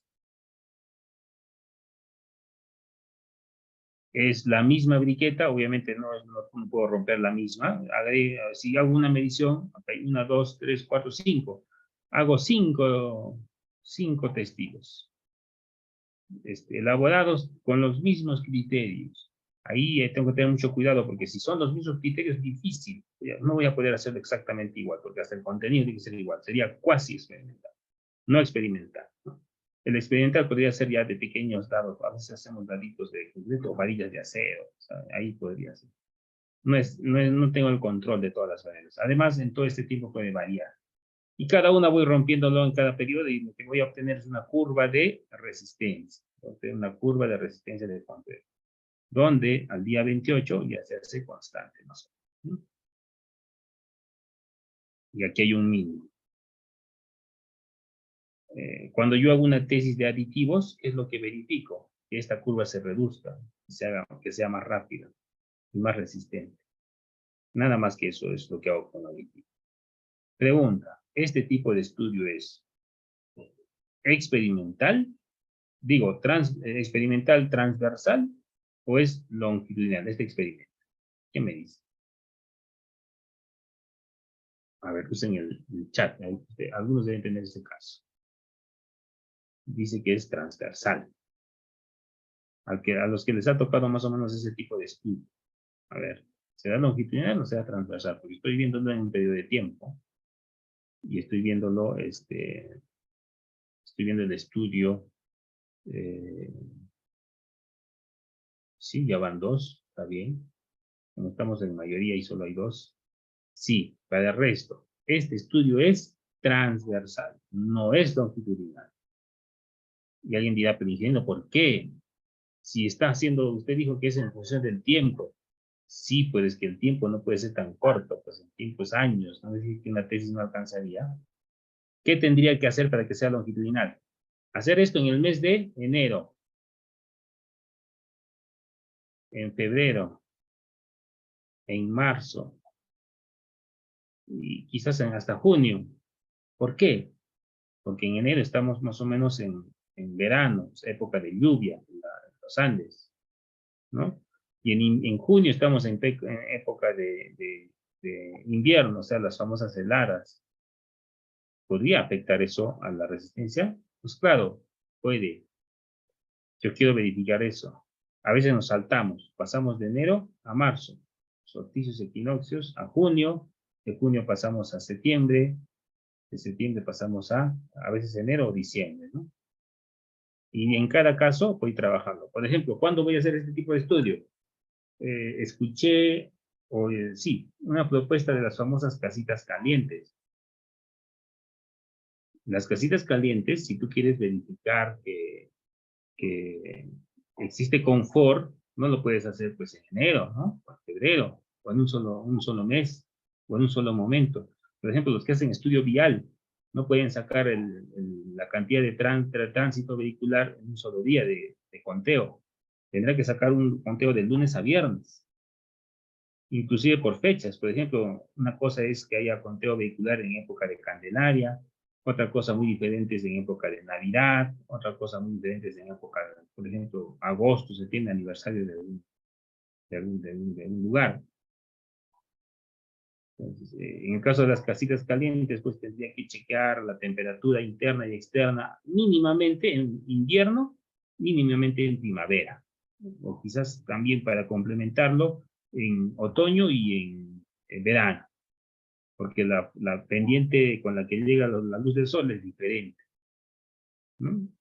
No puedo hacerlo en un mes, en qué conclusiones sacaría en un mes o en otro, teniendo en cuenta que ahora el clima es muy variable, unos años son más lluviosos que otros. Requiere estudios más largos, pero mínimamente, al menos en 2 estaciones. Eso ya me pone a pensar de que mi trabajo tendría que ser longitudinal, pero vamos a ver esto también ahorita, voy a pasar rápido, pero para que sea longitudinal, yo tendría que subir de nivel, ¿sí? Porque aquí vemos que las longitudinales tienen que ser aplicativas o predictivas. Pero veamos el concepto primero. ¿Qué cosa es un estudio transversal? Los estudios transversales generalmente son observacionales. O sea, si mi trabajo era observacional, acuérdense que ya les había definido en área positiva anterior que las observacionales son los primeros 4 niveles, 3, 4 niveles, sí o sí tienen que ser transversales. Tienen que cumplirse ese requisito. Los estudios pueden ser experimentales, sí pueden. O sea, no está obligatorio, pero pueden ser experimentales. Las variables de estudio nos permiten clasificar a nuestra investigación, por ello es importante identificarlo. ¿Esto qué significa? Que cuando yo tengo una variable, yo puedo clasificarlo dentro de un grupo de investigación, porque esta variable tiene que ser fácil de identificar, porque lo voy a hacer en un solo momento. Es rápido la identificación. Cuando mi variable no puedo identificarlo en forma rápida, tengo que hacerlo en varios momentos. Estos tipos de investigación se centran en la comparación de determinadas características. Cuando yo quiero comparar una muestra con respecto a otra, en un solo momento. O situaciones de diferentes sujetos en un momento concreto. Estoy en una línea de tiempo, aquí, quiero ver qué está pasando.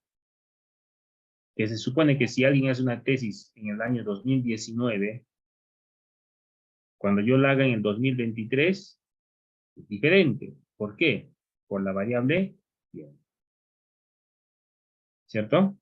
Entonces una tesis, a veces decimos, nos estamos copiando. Hemos agarrado una tesis que han hecho hace 3 años, no quiero repetir. Estás copiándote. No, el hecho que el tiempo haya pasado ya la hace diferente. Peor si el contexto cambió, tal vez en otra zona. Simplemente estoy reforzando los posibles resultados que están generando. Y una investigación longitudinal, algunos autores le llaman horizontal, no siempre se dice longitudinal, son más sencillos siempre que requiera más tiempo, que son muy fáciles de hacer, solo que el tiempo es el problema. Hay que hacer 2 mediciones, dice, en algunos casos, el famoso ex post. ¿Qué pasó antes? Ex. ¿Qué pasó después? Post. Por ejemplo, yo hago una medición sin método para planificación de gestión de obras. Yo hago medición de los contaminantes ambientales en este momento, cómo están, y después de haber hecho una implementación de una mejora, por ahí puedo hacer una eliminación de fuentes contaminantes, aplicación de metodologías o estrategias en obra para mejorar la calidad, eh, cursos de capacitación o charlas de capacitación a la población para que evite eliminar desechos, controles de charlas de seguridad en obra, y después verifico en qué medida se mejoró, ¿no? Pues ahí sí puede ser un trabajo horizontal también. Entre 2 mediciones puede haber una intervención experimental o con acontecimientos observacionales. Intervención es que yo modifico algo y acontecimientos es que yo veo qué está ocurriendo. Identifico la ocurrencia. La investigación longitudinal es un tipo de investigación que se caracteriza por realizar un seguimiento a la misma variable, al mismo sujeto, o procesos a largo plazo, en un periodo muy largo, pero que esté definido, por eso se llama concreto, no es aleatorio. Permite ver la evolución de las características y las variables observadas. Generalmente son ensayos que se hacen en laboratorio para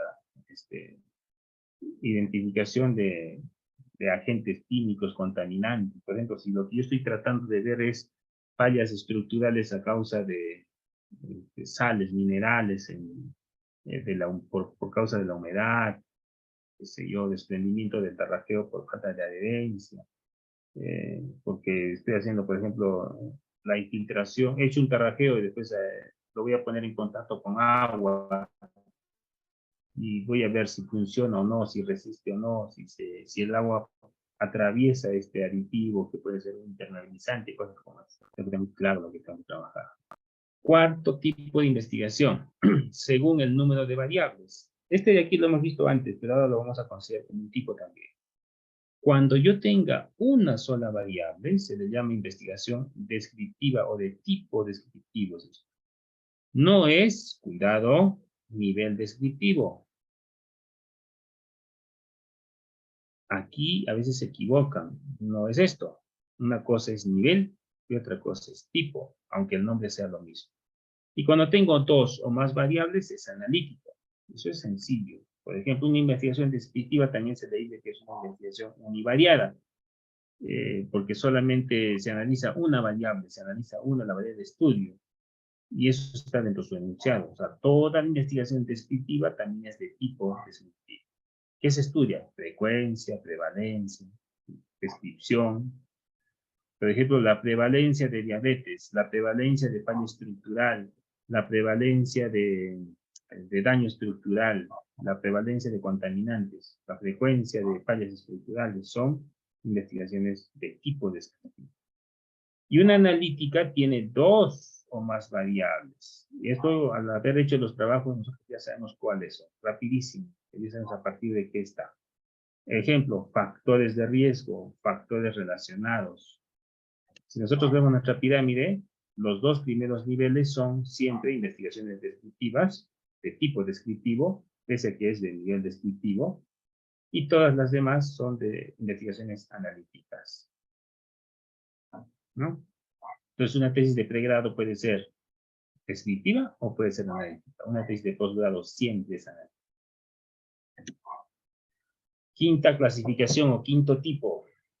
Según la finalidad, le dicen unos autores, o según el tipo de conocimientos a obtener, que es el que se conoce más frecuentemente. Las investigaciones pueden ser puras o básicas, o aplicadas. Aplicada o aplicadas, lo mismo. Este error lo cometen prácticamente el 90% de tesistas cuando hacen su trabajo, ¿no? Dice, a ver, ingeniero, voy a comparar la eficacia de un aditivo, la eficacia de un descontaminante, voy a comparar dos muestras y voy a llevarlo al laboratorio, voy a aplicar teoría, voy a modificar la variable, voy a aplicar ensayos de laboratorio, por lo tanto mi investigación es aplicada, porque cuando le expliqué a mi asesor me dijo que es aplicada y pues yo le estoy haciendo caso. Una investigación aplicada no tiene esa característica. Una investigación aplicada es encontrar mecanismos o estrategias que permitan lograr un objetivo concreto, o sea, definir y solucionar algo definitivamente. Mientras que una investigación pura es que no se toma en cuenta si se va a aplicar o no, si se va a relacionar o no a otras realidades. Básicamente lo que yo voy a conocer es una forma más de hacer algo, conocimientos. El concepto parece un poco complejo.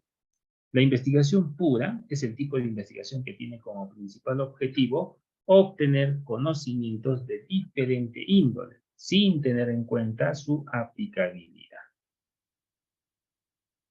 Gracias al cuerpo de conocimientos extraídos de ella, pueden establecerse con otro tipo de investigación. Investigación básica, denominada también pura o fundamental, o sea, le dice investigación fundamental, pura o básica, busca el avance de la ciencia, progreso científico, acrecentar conocimientos, aprender qué está pasando en diferentes realidades, ¿no? Sin interesarse directamente por sus posibles aplicaciones porque podría variar en el o consecuencias.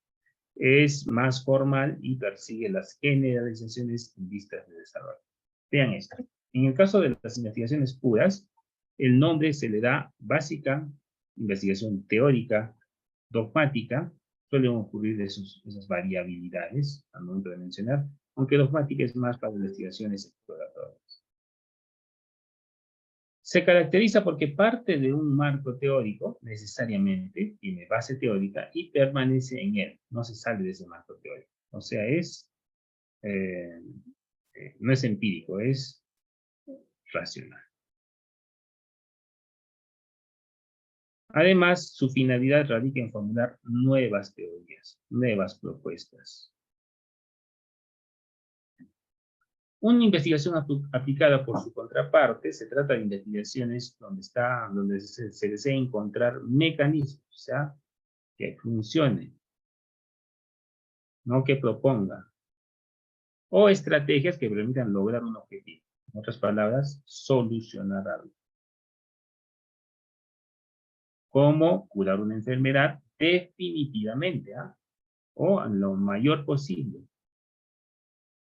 Una vacuna, por ejemplo, está en este nivel. Una vacuna no puede ser pura, ¿no? Se supone que ya se probó y se hacen a veces ensayos de laboratorio con los famosos ratones de laboratorio para ver cómo funciona. O conseguir un elemento o bien que pueda ser utilizado. Guarda íntima relación con la investigación básica, pues depende de los resultados de la investigación básica. Con resultados de investigación básica recién puedo hacer la aplicación. Ya, veámonos acá. Vamos a ver aquí. Ya, otros le llaman investigación práctica, otros le llaman investigación también tipo de investigación pura. Digo, a diferencia de la pura, lo que nosotros buscamos en investigación aplicada es la solución definitiva del problema. No está aquí, pero algunos a esto, bueno, en realidad a esto se le llama la famosa investigación tecnológica. Está ahí. Yo he visto o he escuchado incluso algunos trabajos donde cuando uno propone un equipo de laboratorio, dice, ah, ya, vas a aplicar tecnología. Entonces es tecnológica, es que nada tiene que ver. Es investigación aplicada. Aquí se va a ver más. Investigación fundamental e investigación acción, que son investigaciones que se refieren más a la solución de problemas y también al área más de metacognición, educación, ingeniería muy raro, pero sí se puede aplicar. Están relacionadas con investigaciones aplicadas. Una investigación fundamental es una muestra de sujetos y obtenemos conclusiones definitivas. Una investigación acción se centra en generar cambios en la realidad. Eso significa aplicar, ¿no? Pero aquí se va a entender más. El concepto a veces es un poco diverso para este tipo de investigaciones. Diverso en el sentido de que nos dan diferentes interpretaciones de qué es una investigación aplicada, qué es una investigación pura, pero esta imagen nos va a dejar muy claro a qué se refiere investigación pura y a qué se refiere investigación aplicada. Todas las investigaciones que están por debajo del nivel aplicativo son investigaciones puras o básicas, sí o sí, no hay excepciones. Solo la investigación final, que es la investigación donde soluciona el problema, es una investigación aplicada. Aunque el concepto en algunos casos nos hace dudar, ¿no? Por eso es que esto es muy variable. Otros me dicen, he leído a Hernández Sampieri y Hernández Sampieri me ha dicho que es más o menos la causa y el efecto y decisiones que se han determinado causas definitivamente. Entonces yo pienso que en investigación como es explicativa debe ser aplicada. Esto es clarísimo. Nunca se olviden porque sí van a usarlo siempre. Una investigación pura es exploratoria, descriptiva, relacional, explicativa y predictiva. ¿Cuál es el objetivo general de un estudio entonces? Primero, cuando hablamos de investigación pura, necesitamos conocer algo. Por eso es que hacemos experimentos, ¿no? Aquí es donde hacemos experimentos, briquetas, colocamos aditivos, manipulamos la variable, vemos si resiste o no, le ponemos escalas en porcentaje, 5%, 10%, 15%. Una vez que ya tenga resultados, recién mejoro. Por eso es que es aplicada. Por eso es que aquí también está la opción de calidad, ¿no? Yo tengo mi equipo, ya probé que mi equipo nuevo de laboratorio saca resistencia de concreto o resistencia de suelo, y como ya sé que saca la resistencia del suelo, entonces simplemente voy a verificar en comparación a un equipo estandarizado qué tan efectivo es.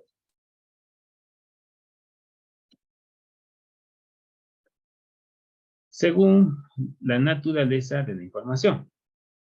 La sexta clasificación. Se recoge para responder el problema de investigación. Otros le dicen según los datos a emplear. Es el más común, según los datos. Pero lo correcto es decir, según la naturaleza de la información. Pueden ser cualitativos o cuantitativos. Este es el que más se conoce y el que casi todos trabajan. Una investigación cualitativa son datos que no pueden ser medibles, son características, básicamente características. Y una investigación cuantitativa, pues son procedimientos basados en función a medición, laboratorio, sistema internacional, medición. Cualquier medición que tenga comunidad de medidas sistema internacional es cuantitativa. Números, en otras palabras, ¿no? La cualitativa, bueno, sirve para obtener datos que no puedan cuantificarse. No voy a ahondar mucho en este concepto, porque creo que el concepto ya quedó claro. Busca una característica de algo que no puede ser medido, es un fenómeno que ocurre por primera vez, al que no le encuentro todavía la razón, y la idea de la investigación es encontrarle la razón. Mientras que una cuantitativa, investigaciones cuantitativas, ¿qué tipos hay? Investigación-acción, investigación participativa, estudio de casos. Este es el más común, etnografía, estudio etnográfico. Y una investigación cuantitativa es la que sí puedo medir, se basa en mediciones puntuales, medibles, y obviamente cuando tengo mediciones, necesito contrastar hipótesis. Y ya hicimos esto de las hipótesis y las técnicas que hay para medir hipótesis, ¿no? Estadística. Básicamente está referido a leyes generales de la naturaleza que se van a cumplir y necesita mucha objetividad. Dice, se emplea análisis estadístico. Sí, necesariamente. Tipos de investigación cuantitativa. Todos los diseños experimentales son cuantitativos, porque voy a comparar muestras, ¿no? Puedo hacer encuestas sociales, operacionalizarlas, y puedo hacer estudios cuantitativos con datos secundarios también, cuando los he copiado, pero que tengan validez. Sí se puede hacer. Esto sí es fácil de identificar. La investigación exploratoria y parte de la investigación definitiva, porque no toda, una partecita pequeña puede ser cuantitativa. O sea, que hay hipótesis aquí, sí hay hipótesis, ¿no? Es cuantitativo. Pero todo lo demás es cualitativo. Ahora vamos a ver en base a esto la ficha de trabajo. ¿Cómo hacer la redacción? A ver, déjenme por favor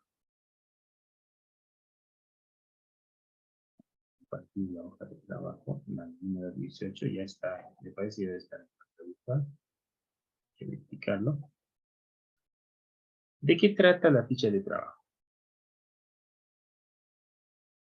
Para elaborar la ficha de trabajo, en realidad lo que vamos a hacer es proceder a la redacción científica en parte. Vamos a trabajar redacción científica. Y esta redacción científica es la que yo voy a utilizar en mi proyecto.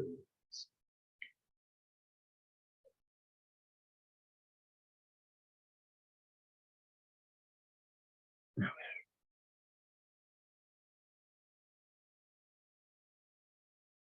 Dice, existen dos condiciones o principios que debe reunir cualquier propuesta que pretenda dividir operativamente a los estudios y que realmente ayude al desarrollo de un propósito investigativo. Estas dos condiciones son exhaustivo y excluyente.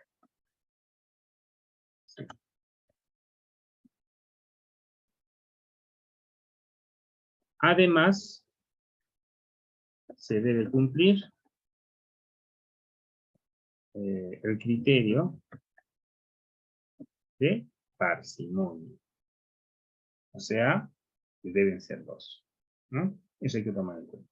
Ese criterio es necesario tomarlo en cuenta debido a que, como hemos mencionado, cuando yo trabajo un proyecto de investigación, tiene que redactarse lo que es metodología, lo que es tipo de investigación, y lo que es el enfoque, que es lo que vamos a necesitar. ¿Qué hago en esta ficha de trabajo? A ver.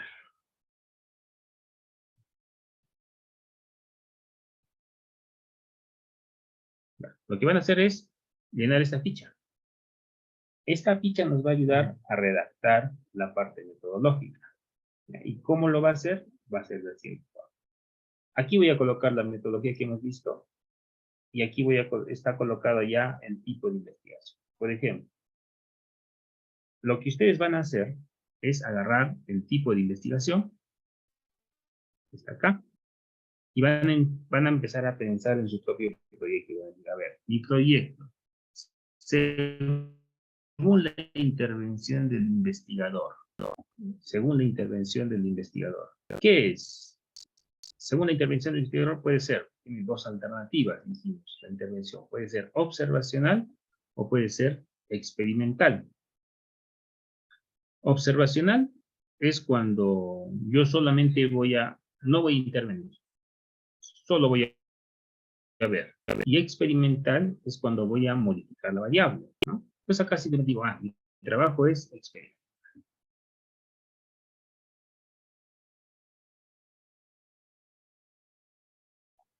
Listo, nada más eso.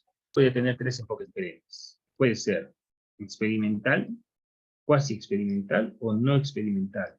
A eso se le llama diseño de investigación. Y eso se le llama enfoque, ¿ya? Esto no se hace en el perfil. En el perfil no me pide esto. Esto es más para el proyecto de texto, ¿ya? Siguiente tipo. Según la planificación de las mediciones. Según la planificación de las mediciones, tenía dos posibilidades. Eran retrospectivas o eran prospectivas. Retrospectivas era que yo iba a copiar todos los datos de unas investigaciones previas. Y prospectivas era que yo iba a planificar mis mediciones, por lo tanto yo las iba a hacer. En mi caso sería prospectivas. Esto de acá lo tienen que meditar. No es simplemente decir me pongo uno de ellos al azar, ¿no? Tiene que meditarse, tiene que pensar cómo es que lo estoy haciendo. Siguiente clasificación. Según el periodo temporal y el número de mediciones de la variable. Según el periodo temporal teníamos dos posibilidades. También se le decía transversal, que iba a ser en un solo momento, una sola medición, en un momento concreto, o longitudinal, que implica que yo voy a medir a lo largo del tiempo. En mi caso sería transversal. Transversal. Según el número de variables por analizar. Según el número de variables por analizar. Había dos posibilidades. Si yo tenía una sola variable, o era univariado, era descriptiva, ¿no? Pero acá ya dice que es experimental. Entonces hay que tener sentido común también en esto. Voy a ponerle una marca. No puedo contradecir lo que ya puse. Esto y esto tienen relación.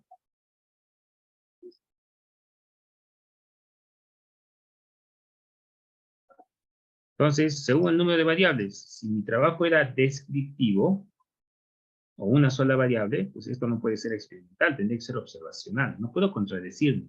Así que en mi caso sería analítico.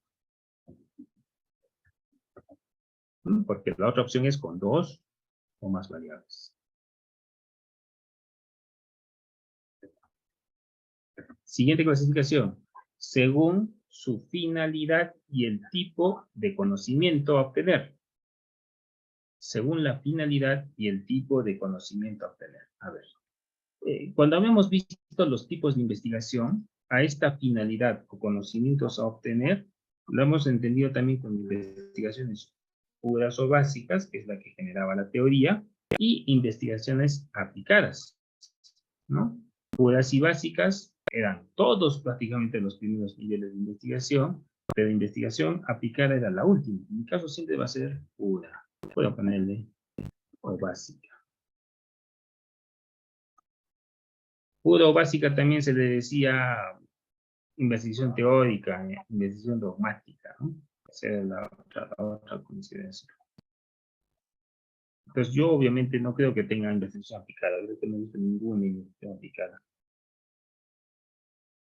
Según la naturaleza de la información. Según la naturaleza de la información, también se le llama según los tipos de datos a utilizar, casi siempre, en nuestro caso va a ser cuantitativo. No voy a trabajar en investigaciones cualitativas, pero sí puedo hacer investigación cualitativa en ingeniería. El único problema es que esto depende mucho también de los jurados. Muy raras veces un jurado de tesis tiene conocimiento de investigación exploratoria o en este caso analítica. Muy raro. Ese es un punto en contra. ¿Por qué es un punto en contra? Porque no podría entender mi trabajo, pero no implica que sea una limitante. Sí puedo hacer investigación cualitativa, pero requiero un asesor que también trabaje en ese sentido. Ahora, en el caso cuantitativo, esto también se le conoce como enfoque, ¿no? Así como es un tipo, también es un enfoque. Por lo tanto, acá, en la primera parte, en la metodología, le ponemos cuantitativo como tipo, y en el borrador de tesis ya lo ponemos como parte de un enfoque, lo vamos a llevar fuera. No puedo ponerle al mismo tiempo tipo y enfoque, no. Suele ser mejor enfoque. ¿Qué más vamos a trabajar? Vamos a trabajar la línea de investigación. Ustedes ya tienen una línea de investigación.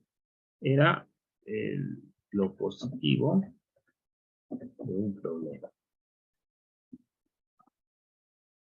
¿No?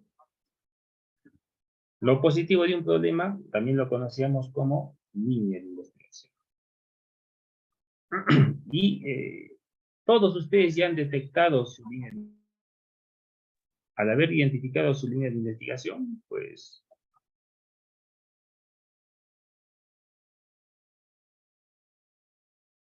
esta línea de investigación tenía relación con el problema. Acuérdense que cuando yo identifiqué el problema de investigación, generalmente el problema era algo negativo, ¿no? Generalmente el problema trataba de buscar un fenómeno que era muy curioso, nuevo, novedoso, y que en la mayor parte de los casos implicaba una consideración negativa. Y cuando yo trabajaba mi línea de investigación, pues lo que yo hacía era positivizarlo, porque la línea de investigación no puede ser negativo, a excepción de ciertos casos en los que sí se mantiene el valor negativo, ya que si yo lo transformo en positivo, distorsiono completamente el problema, o lo vuelvo una utopía, lo vuelvo muy extenso, lo vuelvo muy grande. ¿Qué más tengo? Tengo el nivel de investigación. Ustedes ya tienen su nivel. Para poder agilizar este taller, de paso que voy explicando, si alguien me pudiera poner su línea de investigación, por favor, cosa que lo usamos como ejemplo. Y en el caso del nivel de investigación, pues obviamente va desde el descriptivo hasta el aplicativo. Eso ya está definido, que obviamente tiene que tener relación también con esta tabla. Para continuar esto, lo que les voy a poner es lo siguiente. Mientras que alguno se anime, por favor, a colocar su línea de investigación, que lo voy a usar en este ejemplo. Yo voy a utilizar la redacción metodológica. Lo primero que voy a redactar es la línea de investigación. Mucho después les voy a explicar dónde va. Pero generalmente la línea de investigación va en la justificación, otros lo colocan también en la parte del resumen. Ahí debo definir bien cuál es mi línea de investigación. Pero es más relacionado al borrador de tesis. Casi en el proyecto no. Como parte del planteamiento del problema solemos poner nuestra línea de investigación. Pero ¿cómo se redacta? Esa sería la pregunta. ¿Cómo redacto mi línea de investigación? Pues lo redacto de esta manera. Para continuar, por favor, si alguien de los que están presentes pudiera escribir o si no dictarme su línea de investigación para poderlo considerar.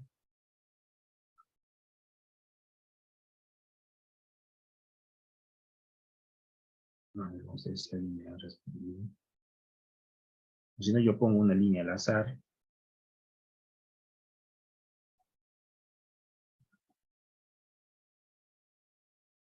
Acá, alguien ya me puso. Voy a copiar esta línea de investigación de unos compañeros. Y lo voy a pegar. Para que vean que en todos los casos va a funcionar. Este es solo un ejemplo, ¿no? Yo lo voy a copiar así.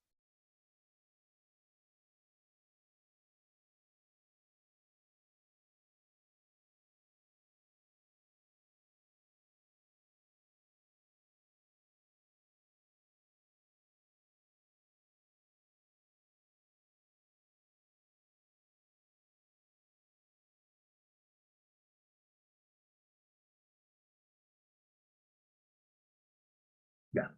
¿Cómo vamos a hacer esto? Lo único que tenemos que hacer es lo siguiente. En esta sección copian su línea de investigación. Yo también lo voy a poner en la parte de arriba.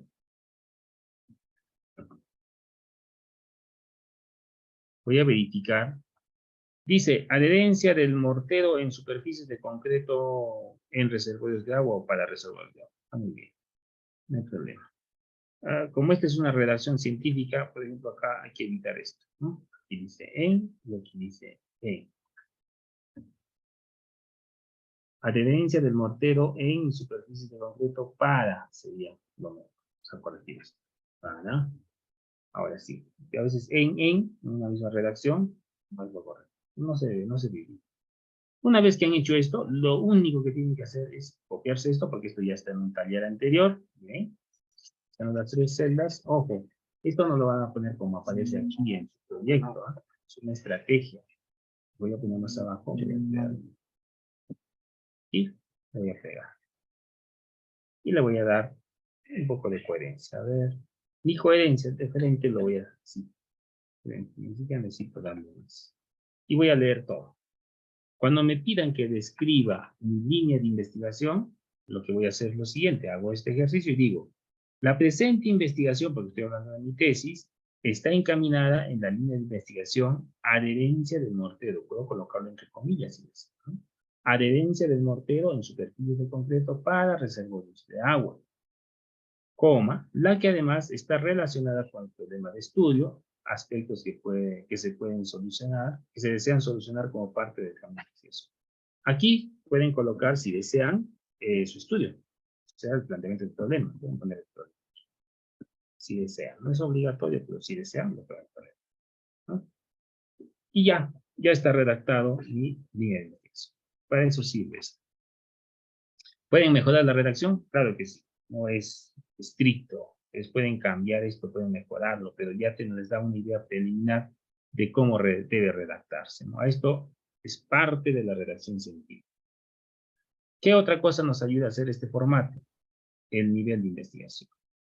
Para el nivel de investigación tengo que copiar nivel. Esto de aquí, a ver, voy a poner cualquier nivel porque nadie me ha compartido su nivel. Sí. Línea de investigación, ojo, la línea de investigación no debe llevar ubicación geográfica, la línea de investigación no debe llevar año, ¿no? Vamos a ponerle explicativo, explicativo, sí. Puede ser cualquiera, simplemente lo voy a copiar y lo pego acá. Listo. ¿Qué hago? Copio todo esto, es tan simple como es, control C, control V. ¿No? Y leo para ver si hay coherencia, porque siempre quiero ver coherencia. Además, porque es una segunda parte cuando hablo del nivel de investigación, según el nivel de profundización del objeto de estudio, en el objeto de estudio es de nivel explicativo, yo podría poner el presente trabajo, y podría poner, ¿sí? Ahí puedo poner mi título, mi línea, título, línea, el problema, no, si no lo dejan como está. Es de nivel explicativo, que serán las pautas a utilizar en el diseño metodológico e intención analítica del estudio. Aspectos que se abordarán para analizar los datos. Ya está redactado, ¿no? Yo, nuevamente, puedo cambiar, puedo poner algunos detalles mucho más específicos de mi trabajo, pero ya en redacción ya está. Tercero, tipo de investigación. Aquí sí. Vean, acá tengo que colocar lo que he escrito en el taller de hoy día. Esto que está acá. Lo único que tienen que hacer es esto. Copian así. Ojo, esto yo ya lo he pensado. En este momento no lo voy a pensar, yo simplemente voy a actuar, copiar. Como les decía, ciencia es esto, ¿no? Actuar directamente, ya no voy a pensar nada, porque esto ya lo medité, esto ya lo reviso uno por uno, han visto que haya coherencia, etcétera, etcétera. Simplemente le pongo copiar, regreso a esta tabla número 3, y aquí le pongo pegar. Pum, listo. Una vez que pegué, lo voy a corregir, porque como estaba en celdas, lo he pegado como texto, pues aquí corregir algunas cositas, hay unos errores ahí de cuando pasa de celda a celda, y le voy a borrar eso. ¿Está? Listo. Ah, y falta esta, ¿no? Listo. Todo lo voy a poner en minúsculas, por ahí se me fue, con todo en minúsculas, y simplemente selecciono estas dos, control C, y leo. A ver qué dice. Aquí también hay un error. ¿Ven? Es un error de la celda. Simplemente estoy borrando. Voy a leer cómo debía redactarse. La propuesta o la presente propuesta, pues yo puedo poner eso también, ¿sí? Presente propuesta o el presente estudio, si alguien lo quiere cambiar, del desarrollo investigativo, considerando las condiciones de exhaustivo, excluyente y parsimonia. Siempre tengo que tener las consideraciones de cómo se clasifican la investigación, o en este caso los tipos de investigación, porque en base a ese criterio estoy clasificando.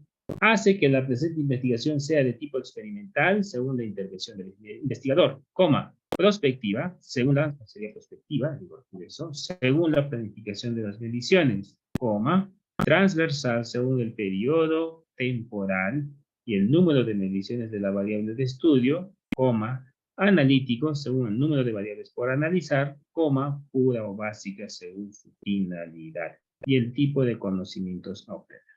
Además, podemos poner OI cuantitativo según la naturaleza de la información del tipo y el tipo de datos. ¿Se dan cuenta? Ya está redactado la metodología. Esta redacción está hecho en términos científicos complejos, ¿ya? Y al ser un término científico complejo, cuando está así, es difícil de entenderlo si no sé metodología. Yo considero que ustedes con el taller de hoy ya entienden de qué trata esto. Y esa es la forma correcta, ¿no? A veces cuando yo les digo, pónganme tu tipo de investigación, acá ponen investigación será aplicada, porque voy a aplicar, conocimientos voy a aplicar, teoría voy a aplicar, y así pueden todo aplicar, aplicar y explicar. No, pues que no es la única, son varios. El trabajo de tesis puede caber en varios tipos de investigación al mismo tiempo. Y hay que estar preparados para poder desarrollar eso. A eso se refiere redacción científica. Bueno, una parte de la redacción científica. Si esto tú le das al jurado de tesis y el jurado de tesis lo lee, les aseguro que si un jurado de tesis no tiene conocimientos suficientes en metodología de investigación, va a mirar esto y se va a marear un poco. Esa es la intención también, ¿no? Así como que despistarlo un poco. Bueno, despistarlo en el sentido bueno, porque no es que lo estoy exagerando, estoy haciendo lo que es lo correcto, solo que en términos de investigación concretas y correctas. Siguiente, itinerario. Voy a pasar a la siguiente página. En el itinerario, lo que yo voy a poner es mi problema. Voy a copiarme de acá arriba. Ya estaba la línea.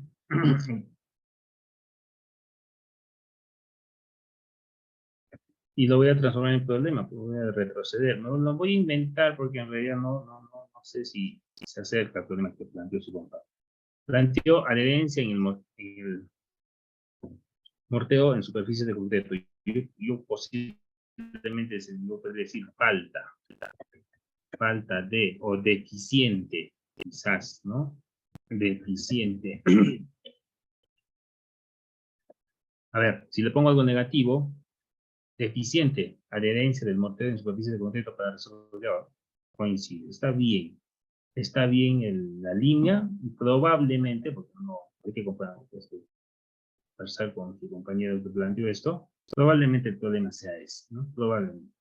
Lo que tienen que hacer es itinerario. Copian esto que está acá, control C, Lo pegan. Bueno, yo lo estoy pegando para que ustedes lo lean, porque en realidad eso se hace después, lo dejan como está, porque nosotros no ponemos tablas, sino redacción. Y dice, las estrategias para solucionar el problema, lo puedo poner entre comillas, son las siguientes. O sea, solo sirve para eso, ¿no? ¿Qué coloco acá? ¿Se acuerdan que yo en el taller, cuando hicimos objetivos operacionales, les había pedido que llenen una ficha de itinerario? ¿Sí?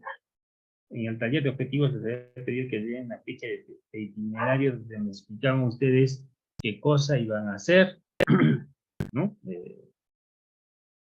Y posiblemente alguien me iba a decir, a ver, mi primer itinerario es recolectar datos. Recolectar. Primero iba a recolectar datos. Ya está. ¿Qué iba a hacer después de recolectar datos? Iba a hacer ensayos de laboratorio. Ensayos de laboratorio. ¿Qué iba a hacer luego de los ensayos de laboratorio? Iba a evaluar resultados.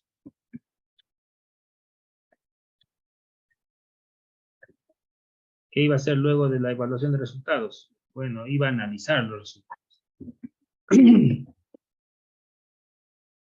Y finalmente iba a contrastar.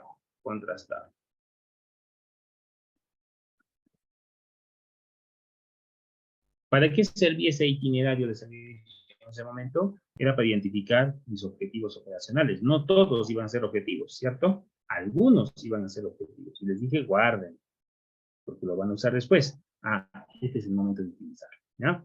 Pero esto de acá no está bien. Esto es, digamos, algo muy concreto y muy simple que yo estoy utilizando. Yo podría, por ejemplo, en el caso de esto, lo que voy a hacer es extenderlo. A ver, recolectar datos, ¿qué podría decir? Recolección de datos referentes a la calidad de los materiales, según, voy a escribirlo, recolección de datos referentes a la calidad de materiales, según el Reglamento Nacional de Edificaciones en viviendas periféricas.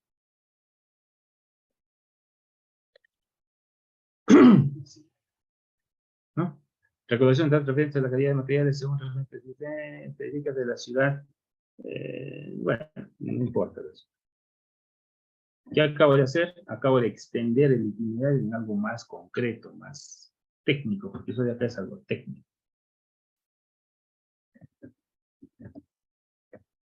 No tanto descriptivo, porque lo que les pedí en el itinerario es que ustedes me describan algo, ¿no? ¿Cómo sería en el caso de la aplicación del ensayo de laboratorio?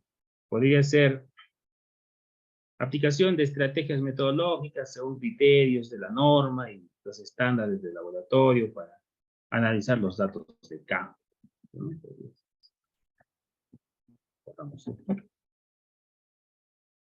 Es lo mismo, puede ser aplicación de estrategias metodológicas o también estrategias de laboratorios, según criterios de la norma, según criterios del estándar, según criterios de, qué sé yo, de laboratorio para... Ah, estoy repitiendo. Para realizar o analizar datos de campo, datos de laboratorio, datos del suelo, datos de la muestra, que se, esto puede cambiar, ¿no? Puede ser campo, puede ser muestra, puede ser... Siempre en cuestiones técnicas. Evaluación de los resultados, ¿qué podría decir, por ejemplo? Podría decir, con el análisis de los resultados, obtendré una idea clara de la pertinencia del fenómeno. Fenómeno a analizar en base al estudio desarrollado.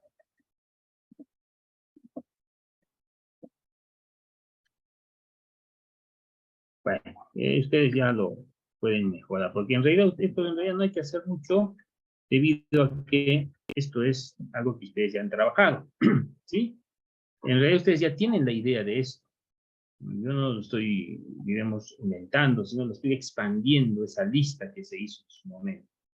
Y al expandir, lo que estamos haciendo es tratar de hablarlo en términos técnicos. Nada más que eso, o sea, transformar la lista descriptiva en términos técnicos. Analizar resultados, utilizar métodos estadísticos, utilizar comparación de los resultados, para verificar si existe relación o no, cosas como esas, ¿no? Y contrastarlos, verificar si, tratemos de no usar muchos verbos, ¿ya? Verificar es un verbo. Verificación sería el itinerario, ¿no? Verificación, no verificar. Verificar es un verbo. Verificación de que los resultados obtenidos son semejantes a estudios desarrollados en la ciudad de Arequipa, en la ciudad de Lima, o estudios desarrollados en investigaciones semejantes, qué sé yo. Ahí hacemos el contraste. ¿Qué estamos trabajando? Un itinerario, y ese itinerario son también los pasos a seguir para solucionar el problema, porque ese era el objetivo específico, ¿no? O operacional, perdón. Ese era el objetivo, era el cómo voy a solucionar, pero ya no como objetivo. Aquí voy a ponerle una nota, no utilizar el verbo, cuidado. No, porque si utilizo un verbo, eso es un objetivo. Lo otro que podría hacer es copiarme mi objetivo específico, operacional, perdón, objetivo operacional, solo que mi objetivo tiene una estructura, tiene una variable, tiene un espacio, tiene un tiempo, tiene un objeto de estudio, y yo podría agarrar eso y tratar de transformarlo y redactarlo de una forma más extensa y técnica.